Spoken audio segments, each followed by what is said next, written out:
Okay, welcome back to the big breaking news this evening that Liam Rosenior has indeed been sacked by Chelsea. Let's go live now to Sani Rudravajala, who has Gary Neville alongside him for more on this. Sani. Yeah, Vicky, of course, we're here looking forward to Burnley against Manchester City. City with a chance to go to the top of the Premier League table, but of course, Gary Neville, with the news we've heard this afternoon about the sacking of Liam Rosenior, I mean, are you shocked? I'm not shocked that Liam's leaving the club.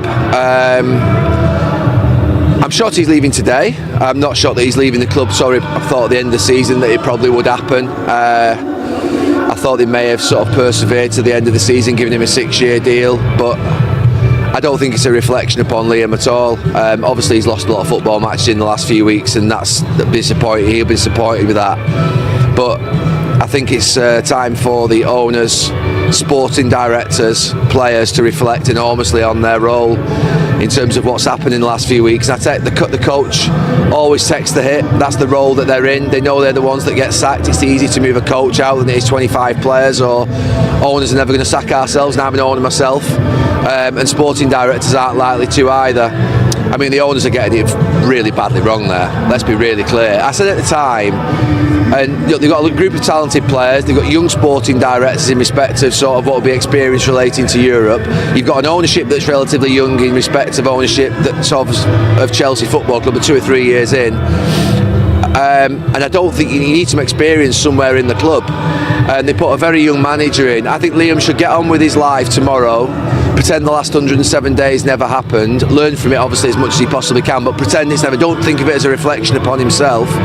Go and get another job as quickly as you possibly can at a club that, to be fair, you can trust, and leave the mess that exists at Chelsea behind, and don't think anything of it. I mean, the owners could argue that if the bottom line is qualify for the Champions League, and if the bottom line is that financial element, if Chelsea aren't going to do that, then might as well act now. No, the results have not been good enough, and to be fair, I've no sort of what would be other words than to say that. And when the results aren't good enough, a manager gets sacked. But come on, I mean, Cucurella and Fernandes, experienced players, the only probably 2 experienced players that Chelsea have got, stitching him up in the last few weeks by calling out the fact that they basically love Maresca. Well, they weren't doing that well under him. I think Maresca's a fine coach and a good coach as well. But this policy at Chelsea, this plan, I don't see it. These 6-year, 8-year agreements that you see, it's almost laughable from the start, whether it be for a manager or a player. The owners haven't got a clue what they're doing. And you say that as an owner as well, Well, yeah, and I've made massive mistakes as an owner, but they haven't got a clue what we do. Sometimes you've got to accept that.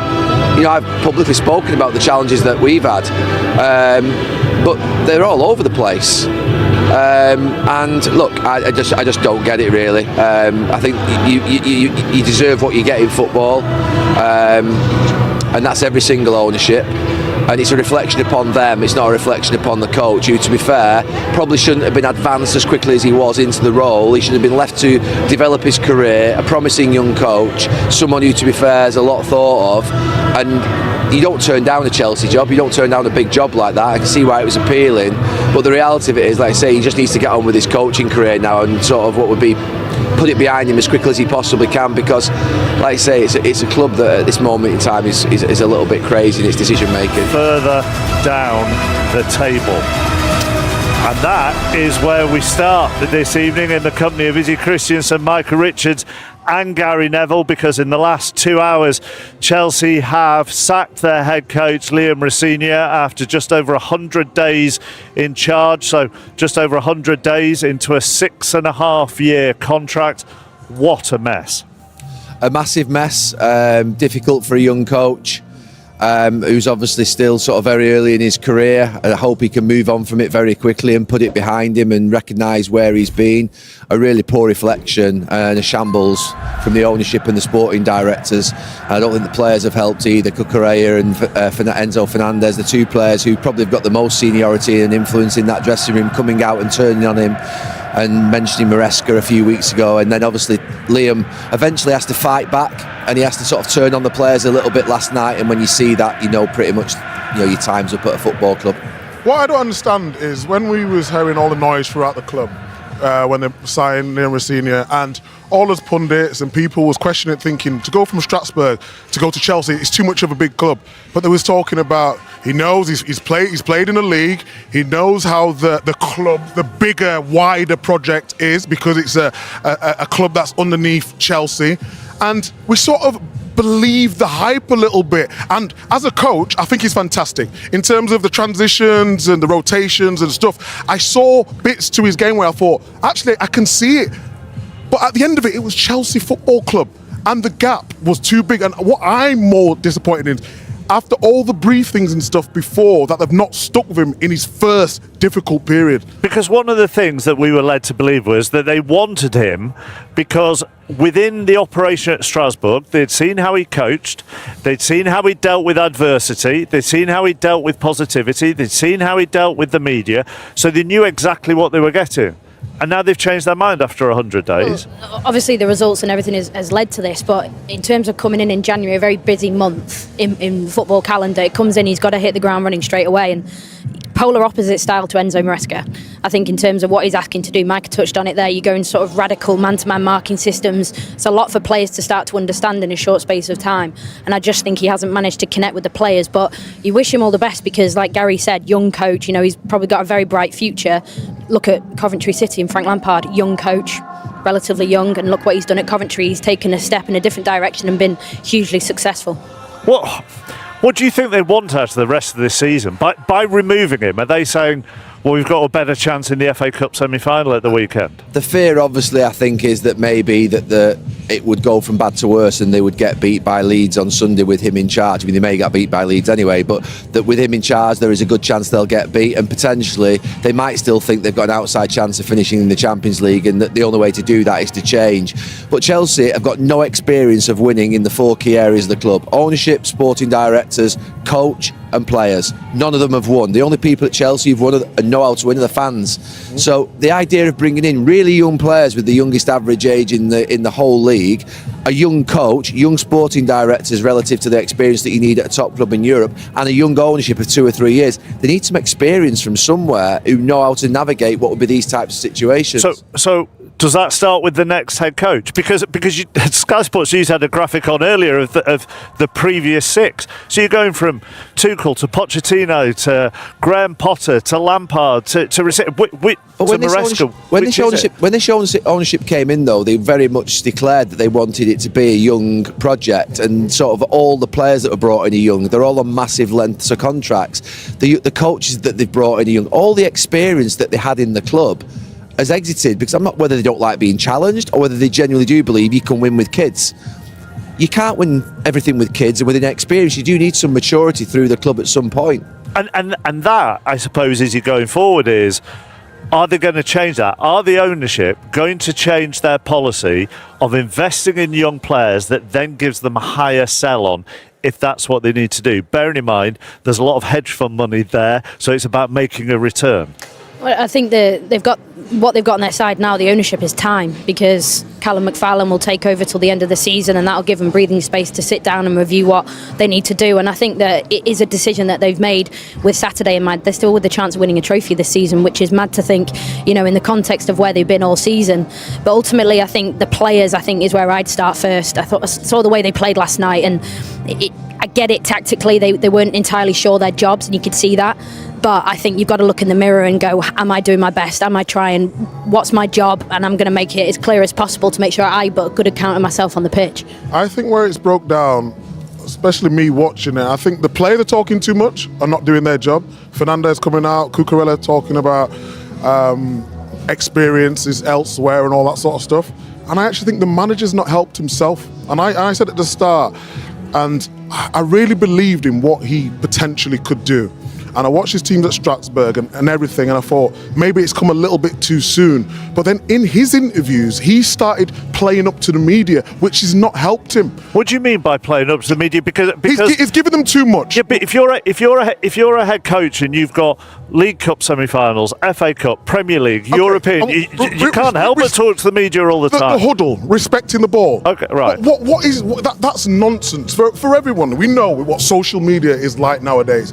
Every little detail Everything is scrutinised, and I don't think he helped himself in that aspect, which then brought more pressure to him and then the players as well. Yeah, I mean, Jose Mourinho came to Chelsea 20 years ago, 21, 22 years ago, and spoke a lot and said a lot. Yeah. But he'd won a lot. But That was like a shield, wasn't it? Yeah, for the but he team? won. The results are the things that have killed Liam in the end. Obviously, he's lost his last 5 matches. I get Micah's point. I think it's really difficult when you're playing 3 games a week and you've got to do 6 press conferences, the one pre-match day before and the one after the game.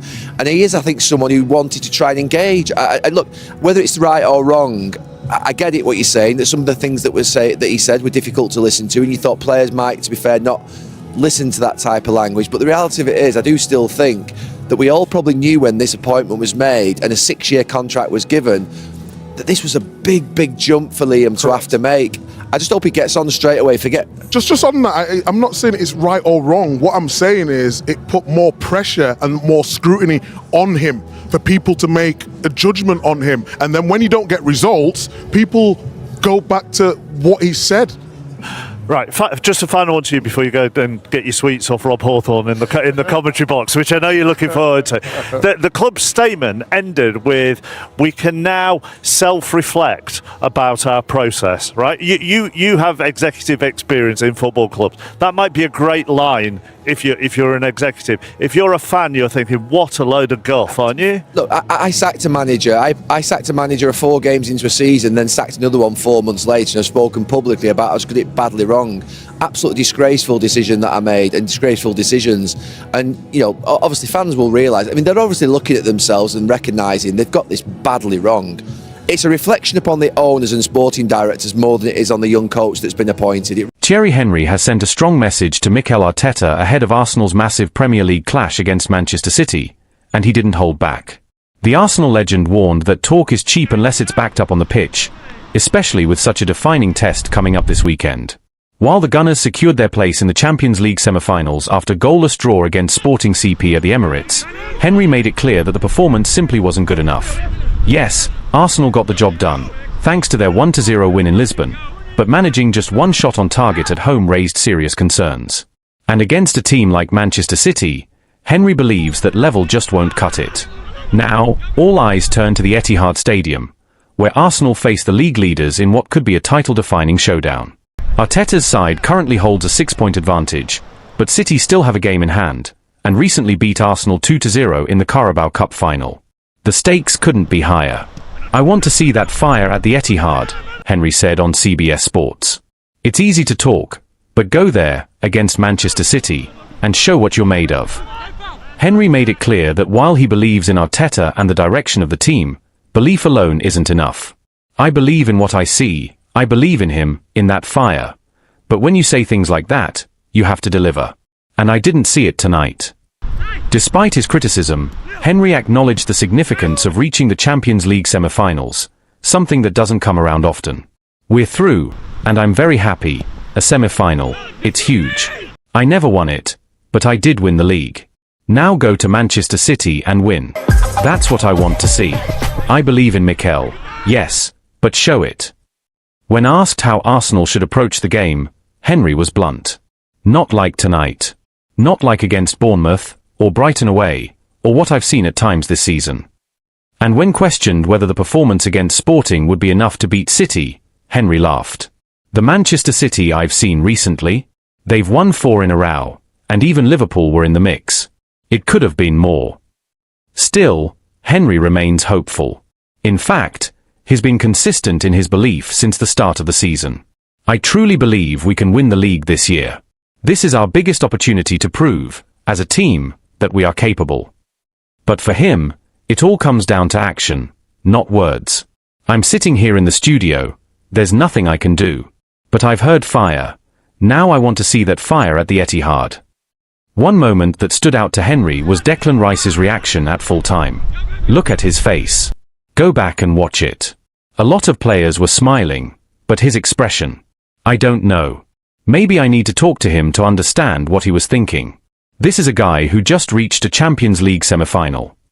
Henry made it clear, there's no negativity in celebrating the achievement, but expectations must remain high. "This is huge, congratulations. It doesn't happen often in our history, so of course I'm happy. But against City, I want the team to win, not settle for a draw. That's it. Arsenal head into the clash with just one win in their last 5 matches across all competitions, including a 2-1 defeat to Bournemouth in their most recent Premier League outing, a reminder that improvement is urgently needed if they want to make a true statement against City. The pressure, therefore, is not just about one match, it's about momentum, identity, and belief at the most critical stage of the season.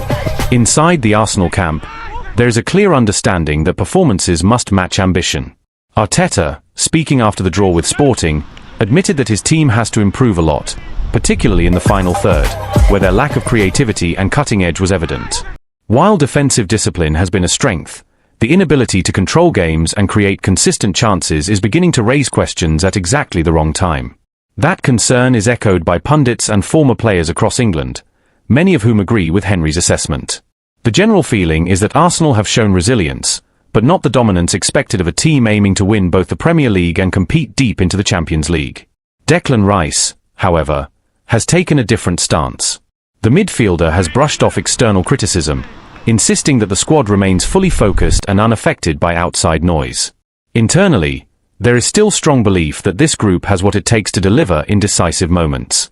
Rice's mentality reflects a dressing room that is trying to stay grounded, even as scrutiny intensifies. The upcoming clash with Manchester City is now being framed as more than just a top-of-the-table encounter. It's a defining test of Arsenal's maturity. City, with their experience and relentless consistency, represent the benchmark. Pep Guardiola's side are known for stepping up in exactly these moments, and their recent run of form only reinforces the scale of the challenge. For Arsenal, the narrative is clear. Promise is no longer enough. After coming close in previous seasons, this is the point where they must prove they can handle pressure, respond to criticism, and deliver when it matters most. Supporters are divided. Some see this as the perfect opportunity to make a statement and silence doubters. Others share Henry's caution, worried that recent performances hint at vulnerabilities that City are more than capable of exploiting. What happens at the Etihad could shape the remainder of Arsenal's season. A strong performance, not just in result, but in attitude and intensity, would reinforce their title credentials and validate Arteta's project. A weak display, on the other hand, would only amplify doubts and hand momentum back to their closest rivals. In many ways, Henry's words have already done their job. They've sharpened the focus, raised the stakes, and set a clear expectation. Now, all that remains is for Arsenal to respond, not with words, but with a performance that proves they truly belong at the top.